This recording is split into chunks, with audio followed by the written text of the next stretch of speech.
Vous n'avez pas choisi cette douleur. C'est elle qui vous a choisi, parce que vous êtes le seul à pouvoir y mettre un terme. Il existe un schéma caché dans les familles que peu de gens parviennent à voir. Des générations entières se transmettent la même souffrance, comme une torche enflammée qui ne s'éteint jamais. La colère non résolue de votre arrière-grand-père devient une anxiété chronique chez votre mère. La honte silencieuse de votre grand-mère se manifeste par de l'auto-sabotage chez vous. La douleur traverse les années, changeant de forme, mais jamais d'essence. Et puis, vous arrivez, l'élu, non pas parce que vous êtes spécial au sens où le monde l'entend, mais parce que quelque chose en vous a refusé de perpétuer le cycle. Vous avez tout absorbé. Chaque vague de tristesse que vos parents n'ont pas réussi à ressentir. Chaque peur que vos grands-parents ont enterrée trop profondément pour être déterrée. Vous êtes devenu le réceptacle final de siècles de douleurs non traitées. Pensez à vous comme à un réceptacle, pas un vase fragile, mais quelque chose qui ressemble davantage à un océan profond. Vos ancêtres ont porté des tempêtes qu'ils ne savaient pas calmer. Alors ils ont transmis ces tempêtes, génération après génération, jusqu'à ce qu'elles arrivent à vous. Et pour une raison qui défie toute logique, vous n'avez pas transmis cette tempête. Vous l'avez absorbée complètement. C'est pour cela que vous vous êtes toujours senti plus lourd que les autres, plus vieux à l'intérieur, même en étant jeune. Comme si vous portiez des souvenirs qui ne sont pas les vôtres, ressentiez des tristesses sans origine claire dans votre propre vie. Parce que vous les portez, vous avez ressenti la douleur de votre grand-mère avant même de connaître son histoire. Vous avez reconnu le vide dans le regard de votre père avant qu'il ne puisse mettre des mots dessus. La plupart des gens transmettent la douleur sans même s'en rendre compte. C'est automatique, inconscient, inévitable. Quelqu'un leur crie dessus, elles crient sur quelqu'un d'autre. Quelqu'un les abandonne, elles abandonnent quelqu'un en premier la fois suivante. La douleur se déplace comme l'électricité, cherchant le chemin de moindre résistance. Et ce chemin mène toujours vers l'avant, vers la prochaine génération, vers les enfants qui ne sont pas encore nés. Mais vous avez fait quelque chose de différent. Vous avez absorbé pour interrompre le flux. Maintenant, il y a une différence fondamentale que vous devez comprendre. Il y a l'absorption et il y a l'accumulation. La plupart des gens qui souffrent ne font qu'accumuler, empilant douleur sur douleur, construisant des montagnes de ressentiment et de chagrin dont personne n'a jamais été témoin. C'est la douleur inconsciente. Elle grandit dans l'obscurité, se multiplie dans l'ombre, devient un monstre qui contrôle votre vie sans que vous vous en rendiez compte. L'absorption est différente, l'absorption est consciente. C'est être témoin, c'est ressentir la douleur complètement sans y résister, sans réagir instantanément, sans la refiler à quelqu'un d'autre comme un problème qui ne vous appartient pas. C'est créer suffisamment d'espace intérieur pour que la douleur existe sans vous détruire. Et voici le secret qui change tout. La douleur observée sans réaction se transforme. La douleur qu'on résiste se multiplie. C'est la sagesse que nos grands penseurs ont toujours connue. Lorsque vous sentez la colère monter et que vous parvenez simplement à l'observer, à respirer avec elle, à la laisser exister sans avoir besoin de crier, de frapper ou de détruire quelque chose, vous absorbez. Quand la tristesse arrive comme une vague géante et que vous n'essayez pas de la refouler, que vous n'essayez pas de l'anesthésier avec des distractions, mais que vous la ressentez simplement jusqu'au fond, vous absorbez. Quand la vieille peur surgit et que vous ne fuyez pas immédiatement, mais restez présent avec elle, reconnaissez son origine, lui donnez de l'espace pour exister, vous absorbez. La différence réside dans un seul instant, un seul soupir entre le déclencheur et la réponse, entre le stimulus et la réaction, entre ressentir et agir. C'est dans cet espace minuscule que tout change. C'est la différence entre transmettre la douleur ou la transformer complètement. La plupart des gens vivent toute leur vie sans jamais découvrir cet espace. Le monde est trop rapide, trop bruyant, trop rempli de distractions. Il n'y a pas de temps pour faire une pause. Il n'y a pas d'incitation à ressentir. Il n'y a que la pression constante de réagir, répondre, résoudre, aller de l'avant. Mais vous êtes différent. Vous avez déjà ressenti ce poids immense venant de lieux que vous ne pouvez nommer. Vous vous êtes déjà réveillé avec une tristesse qui n'appartient à aucun événement spécifique de votre vie. Vous avez déjà porté des peurs qui semblent trop anciennes pour n'être que les vôtres. Cela arrive parce que vous êtes un réceptacle, un contenant spirituel conçu pour supporter ce que des générations entières n'ont pas réussi à traiter. Et ce n'est pas une malédiction, même si vous l'avez ressenti ainsi toute votre vie.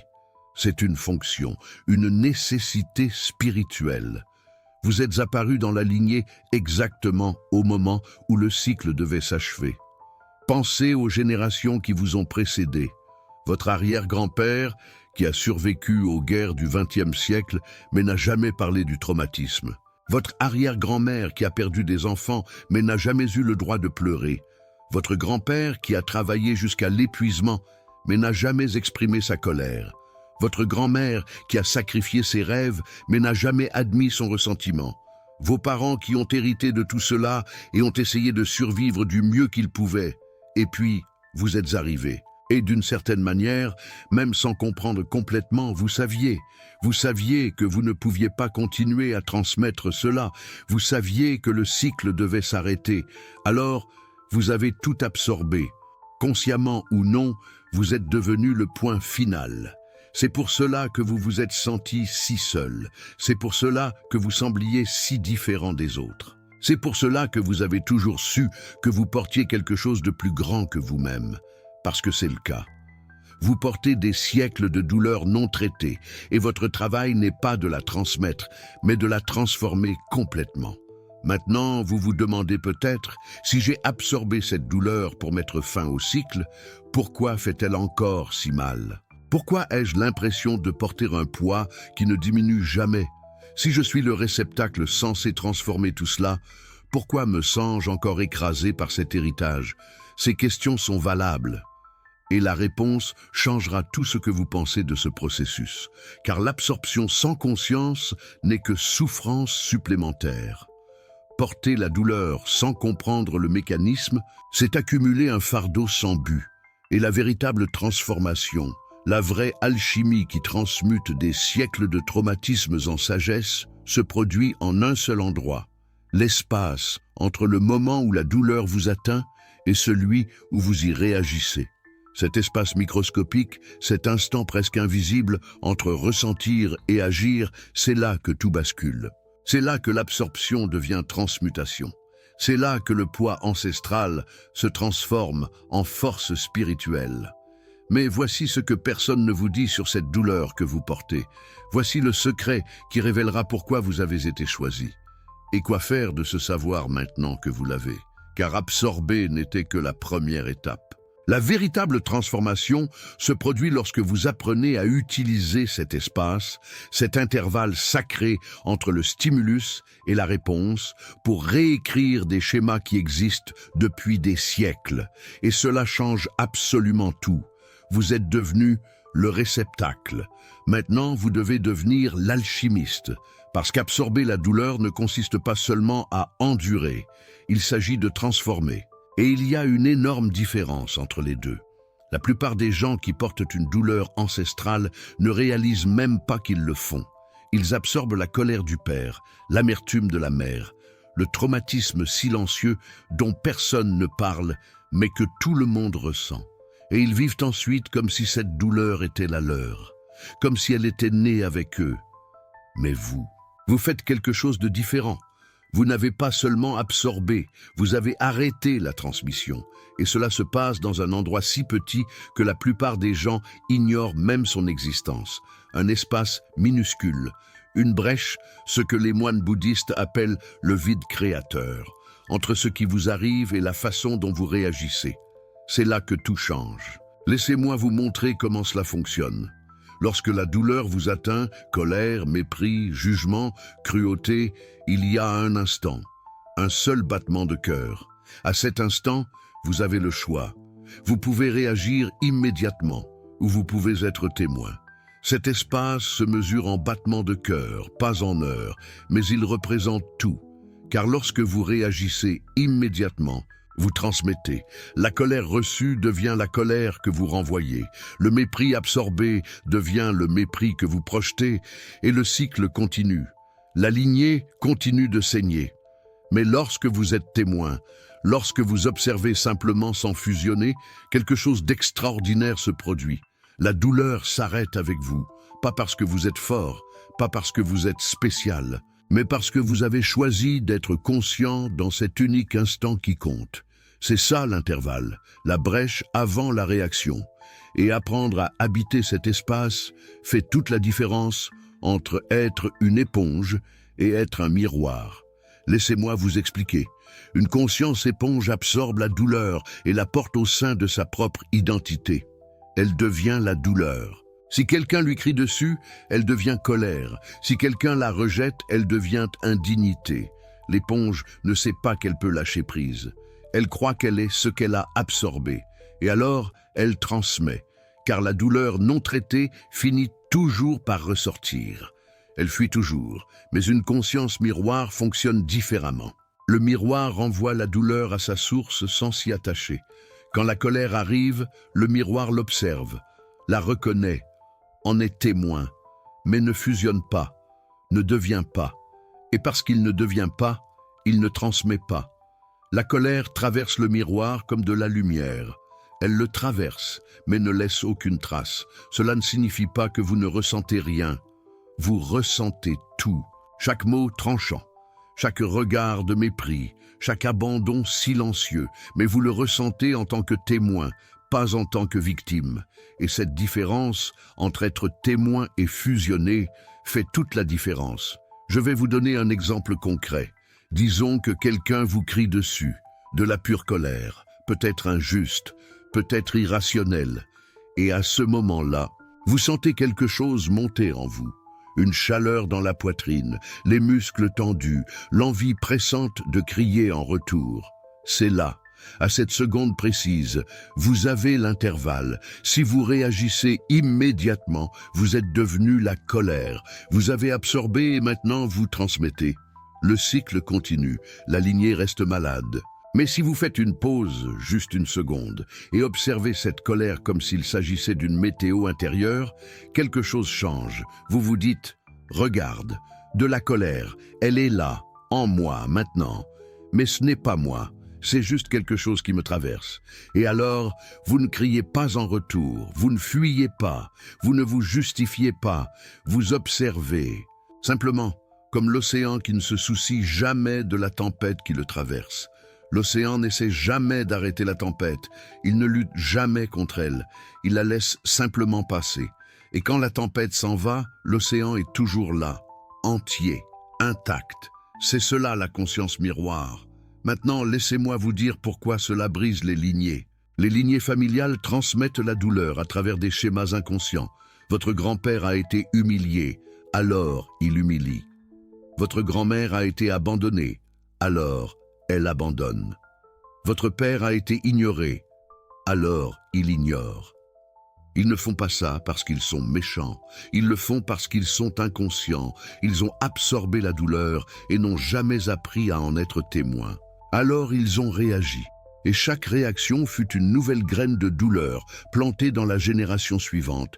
Mais quand vous arrêtez de réagir, vous arrêtez la transmission. Quand vous absorbez la colère et ne la renvoyez pas, le cycle se termine. Quand vous absorbez le rejet et ne rejetez pas, la blessure ne se propage pas. Quand vous absorbez la cruauté et ne devenez pas cruel, la lignée respire enfin. Vous êtes devenu l'alchimiste, car l'alchimie ne consiste pas à transformer le plomb en or. Il s'agit de transformer la douleur en conscience, la colère en présence, la peur en témoignage. Et vous faites cela en silence, sans que personne ne le sache, sans applaudissements, sans reconnaissance. Vous savez seulement que lorsque vos enfants vous regardent, ils ne voient pas la colère que vous avez portée, ils voient de la paix que vous avez créée. Vos enfants ne porteront pas ce que vous avez transmuté en silence. C'est ce que signifie être choisi, pas parce que vous êtes parfait, mais parce que vous êtes conscient. Et la conscience est le seul antidote à la douleur ancestrale. Mais voici la partie que personne ne vous dit. Ce travail ne se fait pas en une fois, il se fait 1000 fois. Chaque jour, à chaque moment difficile, à chaque provocation, à chaque injustice. À chaque fois, vous avez cet espace. À chaque fois, vous choisissez. Et au début, vous échouerez. Vous réagirez, vous crierez, vous fusionnerez et vous penserez « je ne suis pas assez fort, je n'y arrive pas ». Mais échouer ne signifie pas que vous n'êtes pas choisi. Cela signifie que vous apprenez. Car être témoin est une compétence. Et comme toute compétence, on s'améliore avec la pratique. Alors quand la colère remontera, et elle remontera, vous réessayerez. Vous ferez une pause, vous observerez, vous ne fusionnerez pas. Et peut-être échouerez-vous encore. Mais cette fois, vous échouerez un peu moins. Vous marquerez une pause un peu plus longue. Et finalement, quelque chose change. Vous réalisez que vous pouvez ressentir de la colère sans être la colère. Ressentir de la peur sans être la peur. Ressentir le rejet sans devenir indigne. Vous réalisez que les émotions sont la météo. Et vous êtes le ciel. Le ciel ne lutte jamais contre les nuages. Il les laisse simplement passer. Et quand vous vivez ainsi, conscient, témoin, sans réagir, vous accomplissez ce que des lignées entières n'ont pas réussi à faire.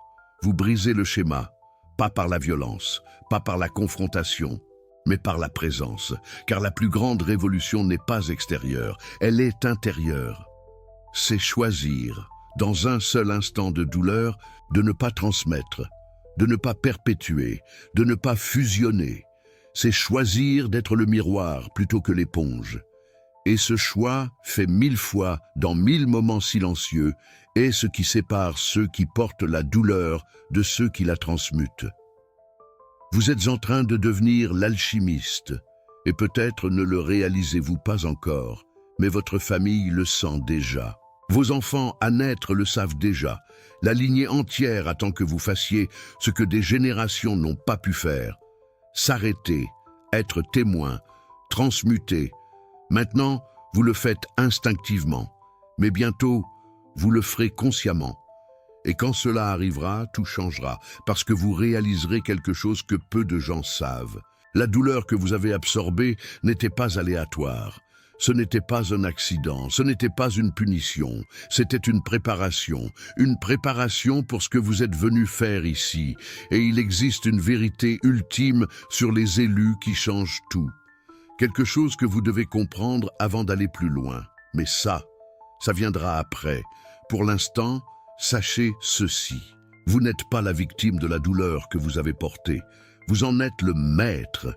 Et les maîtres ne luttent pas contre les tempêtes. Ils les observent simplement, entiers, pendant qu'elles passent. Vous n'étiez pas seulement en train d'absorber de la douleur. Vous étiez en train d'être forgé. Vous souvenez-vous du récipient que nous avons mentionné au début? Cet espace que vous êtes devenu pour toute la douleur autour de vous, et du miroir dont nous avons discuté ensuite, renvoyant les blessures des autres pour qu'ils puissent se voir. Ce n'étaient pas des métaphores hasardeuses. C'étaient des étapes. Les étapes de quelque chose de bien plus grand qui se produisait en vous. D'abord, vous êtes devenu un récipient, capable de contenir ce que les autres ne pouvaient pas supporter.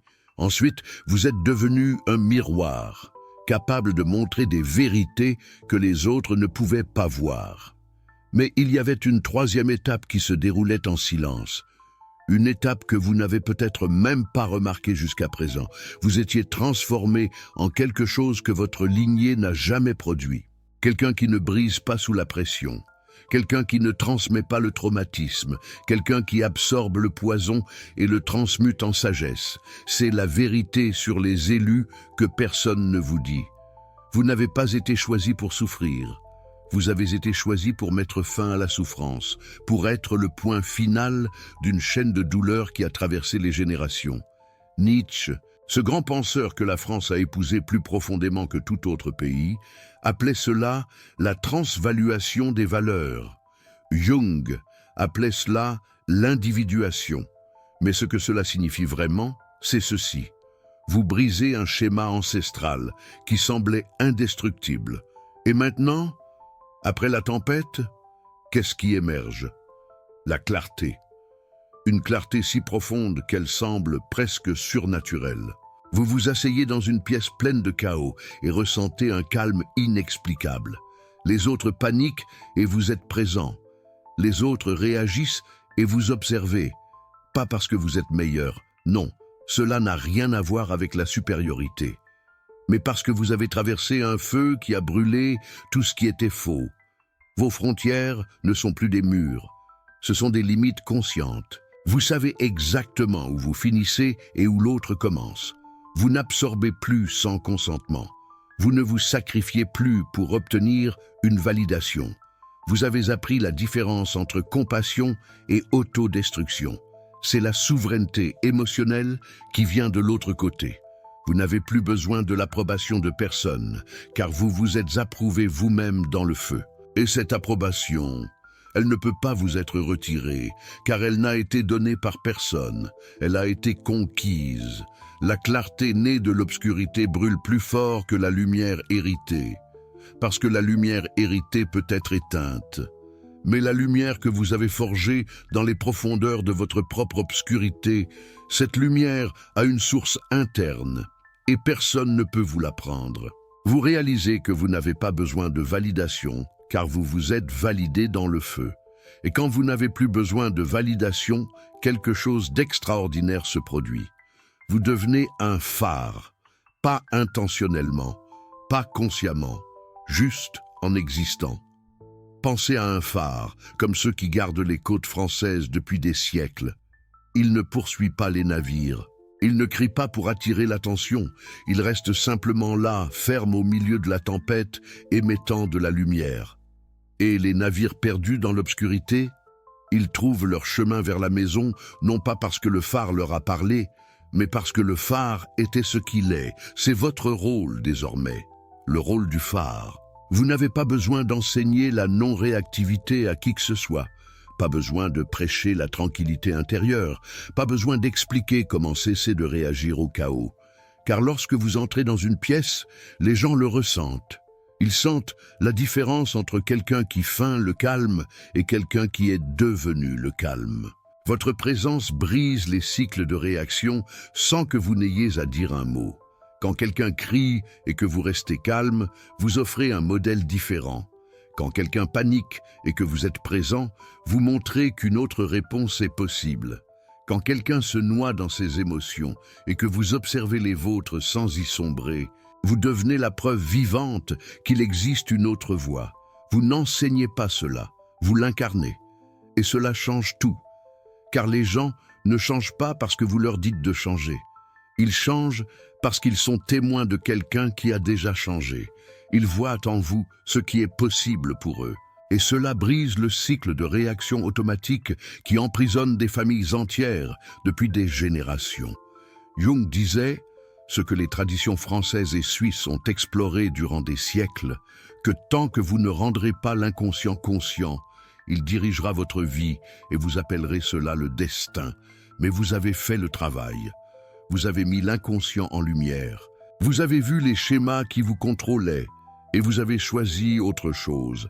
Maintenant, vous êtes la rupture du schéma, l'exception, ce qui n'aurait pas dû survivre mais qui a survécu. Et en survivant, vous avez prouvé que toute la lignée aurait pu faire des choix différents. Vous êtes la preuve que ce n'était pas inévitable, que la douleur n'avait pas besoin d'être transmise, que quelqu'un pouvait absorber tout cela et choisir de ne pas le relayer. Mais soyons honnêtes, car ce voyage n'est pas romantique tout le temps. Il y a un prix à payer. Et vous connaissez ce prix intimement. Vous êtes incompris.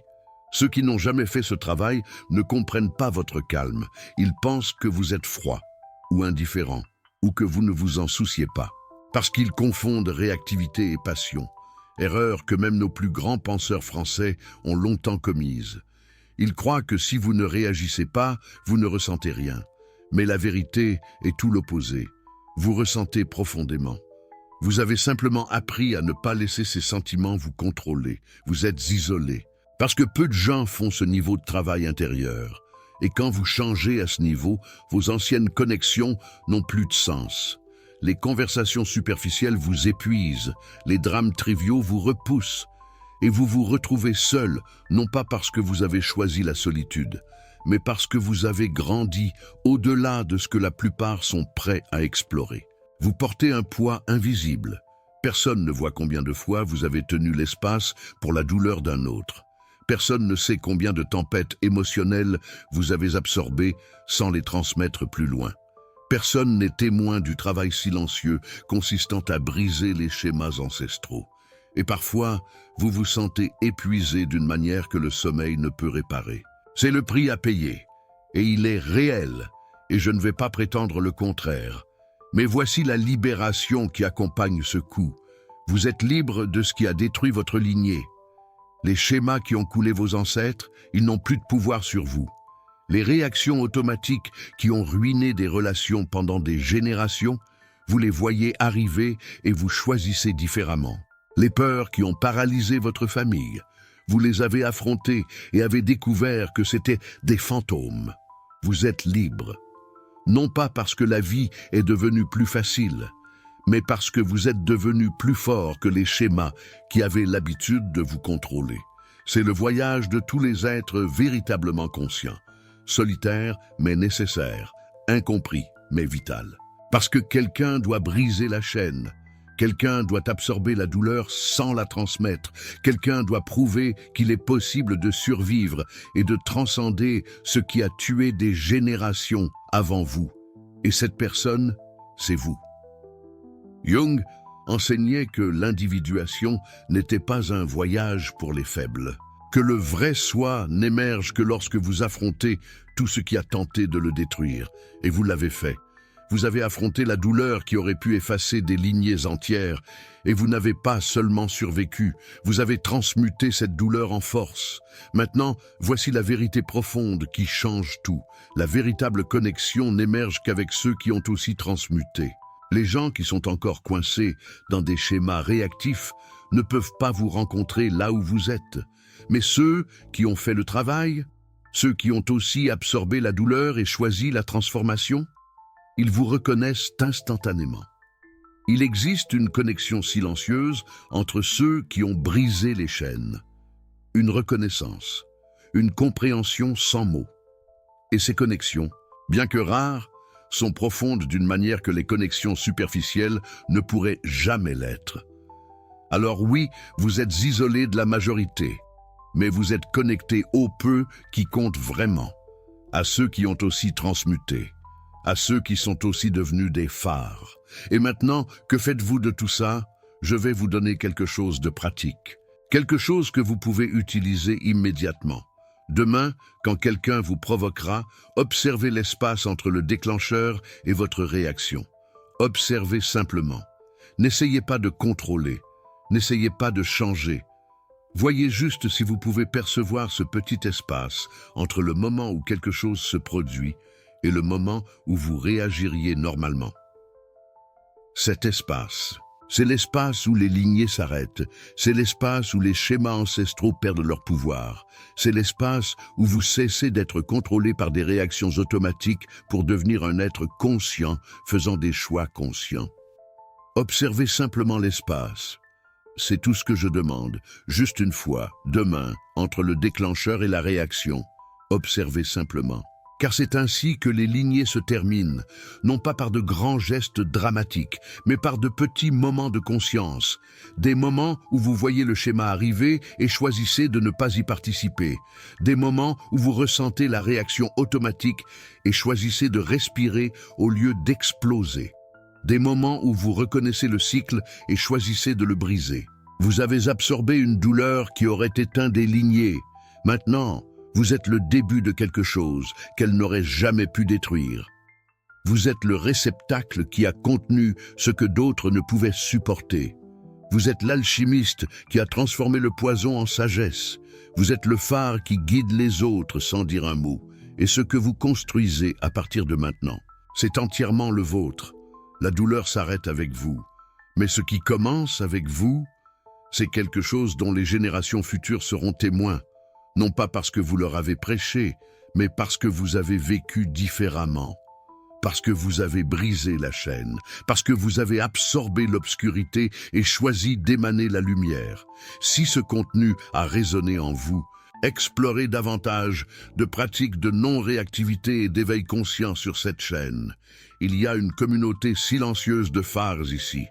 Ceux qui ont aussi fait le travail, ceux qui ont aussi brisé les chaînes.